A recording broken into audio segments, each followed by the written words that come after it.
पूर्वजों के छिपाए खजानों के राज आज भी सबको आकर्षित करते हैं। इसमें थ्रिल के अलावा रातों रात करोड़पति अरबपति बनने की लालसा छिपी होती है। लेकिन इन खजानों को ढूंढने के चक्कर में कईयों ने अपनी जिंदगी गंवा दी। कई इन खजानों तक पहुंचे भी, लेकिन वहां से कुछ भी बाहर नहीं ला सके। खजाने की रक्षा करती अपरिचित शक्तियों ने उन लोगों को मौत के घाट उतार दिया।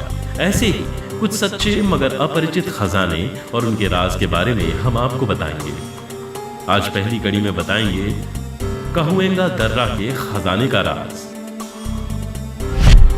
कहुएंगा दर्रा का खजाना। इस खजाने की कहानी 1864 में शुरू होती है, जब मेक्सिको के राष्ट्रपति बेनिटो जुआरेज ने अपने सबसे भरोसेमंद 4 सैनिकों को एक खजाने के साथ सैन फ्रांसिस्को भेजा था।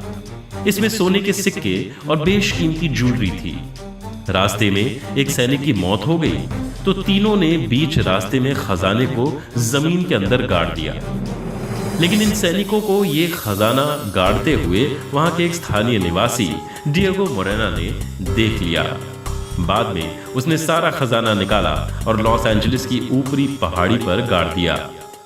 उसी रात उसने एक सपना देखा कि इस खजाने को पाने की लालसा में उसकी मौत हो जाएगी। और सच में जब उसने खजाने को लाने की कोशिश की, उसकी मृत्यु हो गई। अपनी मौत से पहले डिएगो ने इस खजाने के बारे में अपने दोस्त जीसस मार्टिनेज को बताया। साथ ही उस सपने के बारे में भी बताया जिसमें उस खजाने को हाथ न लगाने की हिदायत दी थी। फिर भी जीसस ने अपने सौतेले बेटे के साथ इस खजाने को निकालने की कोशिश की। जैसे ही वो खजाने के करीब पहुंचा, उसकी मृत्यु हो गई। इसके बाद जीसस के सौतेले बेटे की एक फायरिंग में मौत हो गई। इस खजाने का थोड़ा हिस्सा 1885 में बैस्क्यू शेपर्ड को मिला।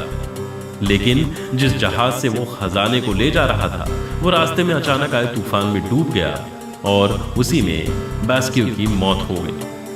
इसके बाद ऑयल एक्सपर्ट हेनरी जोन्स ने द्वितीय विश्व युद्ध के ठीक पहले 1939 में इस खजाने की खुदाई करनी शुरू की, लेकिन 27 नवंबर को उसने आत्महत्या कर ली। बाद में एक और व्यक्ति की इस खजाने को लूटने के चक्कर में मौत हो गई। अगर हम सैनिकों सहित सभी की गिनती करें तो 9 लोग इस खजाने के चक्कर में मर चुके हैं। यह आंकड़ा इससे ज्यादा भी हो सकता है, क्योंकि इस खजाने को पाने की लालसा में न जाने कितने अनजान लोग अब तक मौत की आगोश में सो गए हैं।